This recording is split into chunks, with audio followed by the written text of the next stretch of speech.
ගෙදරක් ආවා ලස්සන රස ඌරුමස් විසිරි බලන්න මේක ඇත්තටම සාමාන්‍ය පිටරින් එක නෙමෙයි දානවා කියනවා සාමාන්‍ය වැඩවල තියෙන අදලා බලන්න රසම රසයි අවුද කන්න පාපි සබ්ස්ක්‍රයිබ් කරන්න බෙල් අයිකන් එහෙනම් ජය වේවා කියලා ඔන්න ගෙදර හදන ෆෝක් ටොප්ස් ඉඳි තමයි අද අපි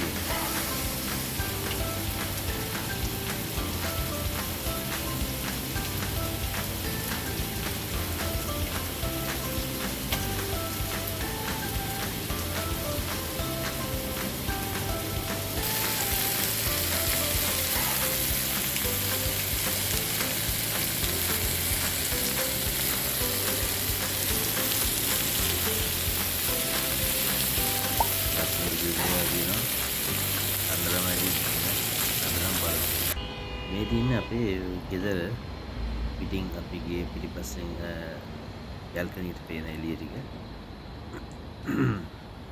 පොඩක් අසනීපවත් තින්නේ. ඉතින් බලන්න ලස්සනයි. සාමාන්‍ය මේ විදිහ තමයි තියෙන්නේ.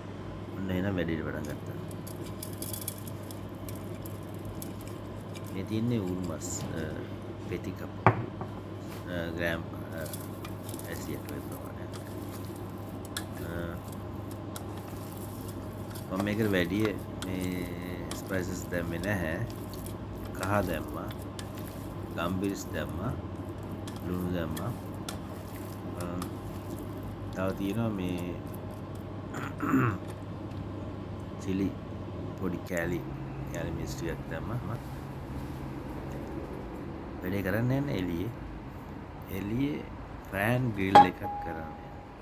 මේක එක ආකාරයේ අපි ග්‍රිල් කරනවා.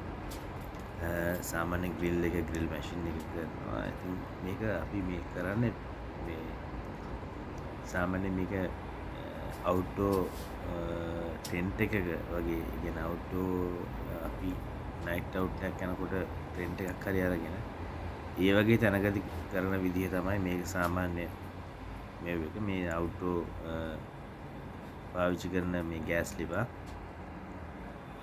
ඉතින් විශේෂයෙන් කැම්පින් යනවා නම් යුරෝප් වල කොහේ හරි රටක ඉන්නවා නම් කැම්පින් යනවා නම් මේ වගේ ග්‍රිල් එකක් අරන් ගියාම මේ වැඩෙත් හරි ෆෑන් එකත් එහෙම පාවිච්චි කරන්න පුළුවන්. මේ ඉතින් මේකේ එක වර්ගයේ විදිහට හදා ගන්න පුළුවන්. මම මේක ග්‍රිල් කරලා කන්න තමයි මේ උරුමස් ටික හදන්නේ. ඉතින් මේක සාමාන්‍යයෙන් දන්න මම කිව්වා වගේ මේ කැම්පින් ග්‍රිල් කරන මේ කැම්පින් පාවිච්චි කරන ලිපක්. ඉතින් මේකේ ලොකු හීට් එකක් එකපාරටම එන්නේ නැහැ. මේ සාමාන්‍ය පොඩි හීට් එකක් තමයි. ඉතින් ටිකක් කරක් යනවා. ඒක රත් වෙලා එන්න. ඉතින් රත් වෙලා එනකන් මේකේ ග්‍රිල් එකේ තියෙන පොඩි එක්සෝස් ඔයිල් ඔයිල් එහෙම මේ පැදිච්ච ඒවා තියෙන සමහරවිට අපි ඉස්සෙල්ලා පාවිච්චි කරපුවා මේව ඒක මෙව කරලා මම මේක දාගන්න ඔලිව් ඔයිල් සාමාන්‍ය තේ හැදි 3ක් විතර කොහොමද ඔලිව් ඔයිල් අපි ගොඩාක් පිටරට ඉන්නකොට යුරෝප් වගේ හරි කොහේ ඉතාලි හරි ඉන්නකොට ගොඩාක් වෙලාවට අපි මේ ඔලිව් ඔයිල් තමයි පාවිච්චි කරන්නේ. හැබැයි මේකට පොල් තෙලුත් හොඳයි. පොල් තෙල් තමයි ගොඩක්ම කැමරා ගන්න ඕනේ ගන්න හොඳ කියන එක අපි කියන්නේ. මේක ඇවිල්ලා ඔලිව් ඔයිල් වලින් හදන එක. ඔලිව් ඔයිල් එකේ වෙනත් රසයක් එනවා මේ මස් වල දැම්මහම ඒක කාලා හදපු අය දන්නවා ඇති. ඉතින් ඒක තමයි මේකේ තියෙන විශේෂත්වය. අනිත් ඒ මම කිව්වනේ අපි මේව කරන්නේ මම මේක කරන්නේ අයිස්ලන්ඩ් වල ඉඳන්. අයිස්ලන්ඩ් වල ඉඳන් කරන වීඩියෝ තමයි කැම් හදන විදිය, ට්‍රැවල් කරන විදිය තමයි මගේ YouTube channel වල මම පෙන්නන්නේ. මම පෙන්නලා තියෙනවා මේකේ මගේ අනිත් channel එකේ cherry life adventure කියන මගේ අනිත් channel එකේ තියෙනවා. එහෙම නැත්නම් කැන්ස් බෝයි සංචාරකයා කියන මගේ අනිත් ඊළඟ channel එකේ තියෙනවා මම මේකේ වීසා ගන්න විදිය රටවලට ඇවිල්ලා පිටරට ඇවිල්ලා ජොබ් එකක් හොයාගන්න කියන මම ඒ වගේ දේවලුත් මම දාලා තියෙනවා. ඉතින් ගොඩක් දේවල් තියෙනවා මගේ channel කීපයක් තියෙනවා. ඉතින් බලන්න මේවා ප්‍රයෝජනවත් දේවල් තියෙනවා සමහර විට උදව් වෙන දේවල් කෙනෙක්ට පිටරටකට හරි ඇයිස්ලන්තෙට හරි try කරනවා නම් ඉතින් ඔන්න එනම් පෑන් එක රත් වෙලා තියෙන්නේ සාමාන්‍ය ප්‍රමාණයට. ඒක නිකන් අර මම කිව්වේ ගොඩාක් රත් වෙන්නේ නැති ටිකක් වෙලා යනවා මේක මේ වෙලා යන්නේ. ඉතින් ඒකින්ද මම ගොඩාක් හීට් එක නැති වුණත් මම සාමාන්‍ය හීට් එකකින් වැඩි පටන් ගන්නවා.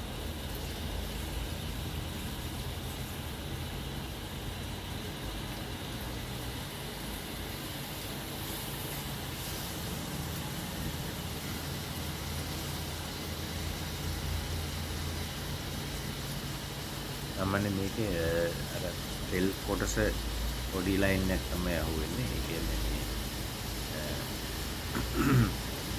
පිටේ වගේ තියෙන කොටස පිට ඇතුළත ඒක පිට හැමත් එක්ක අහුවෙන කොටසක් නෙමෙයි. ඉතින් ඒකින්ද මේ තෙල් එහෙම උඩ අපි ගොඩක් කන්න කැමති පිටස්ස කියන ඒ කෑල්ල එන්නේ නැතුව තමයි මේ කෑල්ල එන්නේ ටොප් කියන වාසිය තමයි මේක හදාගන්න ගොඩක් මේ හදලා කියන්නේ. මේක ගොඩක් රෙසිපි දැකලා තියෙනවා එක එක මේක ගොඩක් සිම්පල් රෙසිපියක්. ඉතින් වැඩි වැඩ නෑ. වැඩේ හොඳයි. කාලා හදලා බලන්න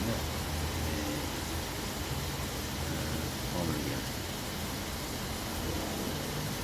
මේකට ඉතින් තව ඕනනම් කැමති අයට මේ ග්‍රිල් එකටම අපිට ලුණු ටිකක් දාගන්න පුළුවන්. සුදු අපි කියන්නේ රට ලුණු සුදු එක කපලා මේකට උඩින් දාගන්න පුළුවන්. සාමාන්‍ය මේක ටිකක් ග්‍රිල් වේගෙන යනකොට ටිකින් ටිකක් දාගන්න ඕන. මොකද මේ ග්‍රිල් එක අනිකරම ග්‍රිල් වුණාට පස්සේ දැම්මම මේක ටිකක් වෙලාවක් යනවා. මේකත් එක්කම ග්‍රිල් එකත් එක්කම සයිඩ් එකෙන් දාගත්තාම ටිකක් අර ඒකට ඒ තියෙන මේකත් උරා ගන්නවා. රසය සහ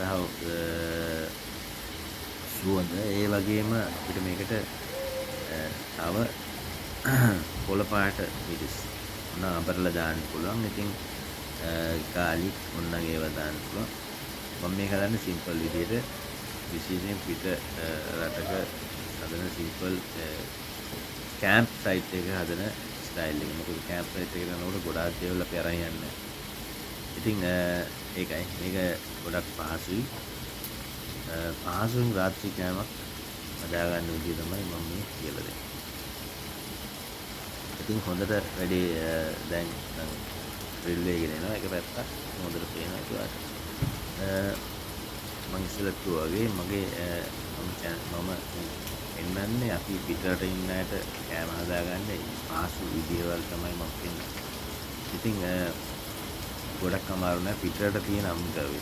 ලංකාවේ තියෙන අමුද්‍රව්‍ය නැහැ පිටරට ඉවත් වෙනකොට. ඉතින් ඒහා සමානම අමුද්‍රව්‍ය නැති නිසා අපි පිටත් ලංකාවේ සහ පිටත් යුරෝපියන් හරි වෙනත් රටක හරි ඉවත් වෙනකොට මේ දෙක කලවම් වෙච්ච කෑම වර්ග තමයි අපි පහසුවෙන් හදාගන්න විදිහ තමයි අපි මේ පෙන්නන්නේ විශේෂයෙන්.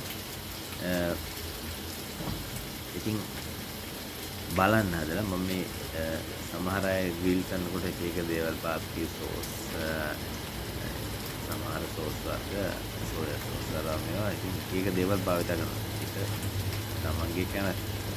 මම මේකට ඒ වගේ සෝස් භාවිත කරන්නේ මේකට මේක ටිකක් අපි කියන්නේ හෙල්ති විදිහට උල් මාස් එක ටිකක් හෙල්ති විදිහට නයිට් දින එකක් ගන්න හදාගන්න. මොකද සෝස් වර්ග දැම්මම සමහර විට රසයි. දැන් රස සහ එක එක රසවල තියෙනවා. ඒ වලට හැබැයි කෑමේ තියෙන මොකක්ද ගුණාත්මක භාවය අඩු වෙනවා. ඉතින් ඒකත් බලලා තමයි මම මේ වැඩේ මෙහෙම පුරුදු කරන්න කියලා හිතුවේ. තවත් එකක් ඉතින් අපි දන්නවා මේ අපේ සමහර කෑම වර්ග තියෙනවා අපි ඒක හදන පහසු ප්‍රමාණයෙන් අපි ගොඩක් අය මම දැකලා තියෙනවා. දැන් මේ කිටෝ ඩයට් වගේ එහෙම නැත්නම් අපි ලංකාවෙත් ඒකම හැදෙයක් තියෙනවා. වන්නපු මැතඩ් කියලා. ඉතින් ඒ වගේ වන්නපු මැතඩ් හරි keto diet හරි වගේ පාවිච්චි කරන තනිකර fat and protein කියන සංකල්ප තමයි වැඩිපුර වේදා ගන්න. ඉතින් ඒ දෙකේම කියන්නේ ලංකාවේ මැතඩ් එකේ keto method එක කියන්නේ ඔයාලට fat and protein වැඩිපුර ගන්න පුළුවන් තරම් කාබෝහයිඩ්‍රේට් කියන වර්ගය අඩු කරන්න කියනවා. කාබෝහයිඩ්‍රේට් කියන එක සාමාන්‍යයෙන් අපි දන්නවා මොනවද එක එක වර්ග වලට එක එක සෝස් වලට අරත් මේවට හැම එකටම කාබෝහයිඩ්‍රේට් ඇතුළත් වෙනවා. පැන්දස පිසි වර්ග බත් එහෙම නැත්නම් ඔය ආප්පේ හැම එකම සහ එළවලු වල. ඉතින් වැඩිපුර තියෙන්නේ මස් වල තමයි මේ අපි තියෙන මැතඩ් එක රැඳිලා තියෙන්නේ. ඉතින් බලන්න මේක නිරෝගීමත් ගොඩක් දැන් දියුණු වෙන සහ මිනිස්සු පාවිච්චි කරන මැතඩ් එකක්. ඉතින් මේකෙන් ලෙඩ රෝග ගොඩක් අඩිනවා. දිය වැඩියාව පිස්නේ අනම්මනම් ඒ වගේ තියෙන ලෙඩ. හැබැයි මේ මැතඩ් එක ඇල්කොහොල් හරි මොනවා හරි ඒ වගේ දේවල් පානය කළාට මේක සාමාන්‍ය වැඩ කරන්නේ නැහැ. වැඩේ හරියට කරනවා නම් කෑම හරියට ගාලා පාඩු වෙන්න තමයි තියෙන්නේ. දැන් අපි එක සයිඩ් එකක් මෙහෙම ෆිල් වෙලා තියෙනවා. අන්නවට පේනවා මේක දුර පාට ඇවිල්ලා තියෙනවා. ඉතින් මම මේකට වෙනත් දේවල් දායතයි මම කිව්වා මම කෑම් සයිට් එක ලොකු දේවල් නෑ. අනිත් ධර්මයේ සාමාන්‍යයෙන් ඉස්තෝපේ පාවිච්චි කරන කොට මම අල වර්ගයෙන් උනත් පාවිච්චි කරන්නේ. මේකෙන් හොකට සයිඩ් එකක් අපි ගිල්ලා තියෙනවා. මෙන්න මේ ගාන තමයි ගාන. අනිත් පැත්තෙන් දැන් ගොඩක් දුරට හරිය ගිල්ලා තියෙනවා. ඉතින් මම මේකට එක්ස්ට්‍රා සෝස් පාවිච්චි කරන්නේ. අදලා බලන්න. හරිම රසයි. කැමති නම් කැමතියට හැබැයි ඉතින් සෝස් පාවිච්චි කරාට අපේ මේක තහනමක් නෑ. මම මේ කිව්වේ අපේ කරන ක්‍රමයේ තියෙන පහසුව සහ ක්‍රමයේ තියෙන නිවැරදිතාවය සහ නිරෝගීමත් ඒ කියන්නේ අපි කරන හෙල්ති ඩයට් එකක් විදිහට යන ක්‍රමයක් තමයි කිව්වේ. ඉතින් හදලා බලන්න මම මේක ඊට පස්සේ ටිකක් වෙලා තියෙනවා මේක ලිපින් ග්‍රිල් එකකින් අයින් කරලා ටිකක් මේ කවර් එක ගොතලා මේ ඇලුමිනියම් ෆොයිල් එක ගොතලා තියෙනවා. මොකද ඒක තව ටිකක් ඇතුළේ තැම්බෙනවා. ඒක කළා උණුසුම් රඳා පවතිනවා. ඉතින් ඇතුළේ තැම්බෙන එකයි උණුසුම් රඳා පවතින එකයි දෙකමත් එක්ක හදලා බලන්න. හරිම රසයි. එහෙනම් අපි තවත් වීඩියෝ එකකින් හමු වෙමු. හැමෝටම ජය වේවා.